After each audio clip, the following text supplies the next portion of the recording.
Mohammad Kamran Khan Tessori governor Sindh के ओहदे का हल्फ आज शाम उठाएंगे। तकरीब हलबरदारी शाम 5 बजे गवर्नर हाउस में मुनक्कद होंगी। Chief justice Sindh high court नए गवर्नर सिंध से हल्फ लेंगे। तकरीब में सिंध काबीना, सियासी, कारोबारी और समाजी शख्सियात समेत अकाबरीन शहर शिरकत करेंगे। मोहम्मद कामरान खान टिसोरी 34वें गवर्नर सिंध की हैसियत से हल्फ उठाएंगे।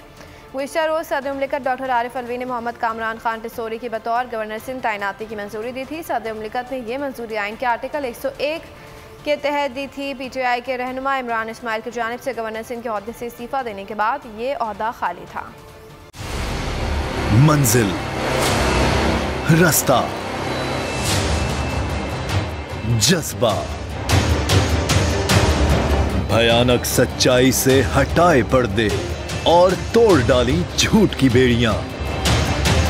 सलाखों से डरना कैसा जब चट्टानों ने पाला हो। इमरान खान बोल के साथ जुम्मे से इतवार रात 10 बजे सिर्फ बोल न्यूज पर। सबसे ज्यादा व्यूज, सबसे ज्यादा रील्स और सबसे ज्यादा रेटिंग के साथ बोल अब भी नंबर 1 पोजीशन पर बरकरार। अगर आपको हमारी ये वीडियो पसंद आई है तो लाइक पर क्लिक कीजिए, सब्सक्राइब करें और बेल दबाएं ताकि कोई खबर रह न जाए।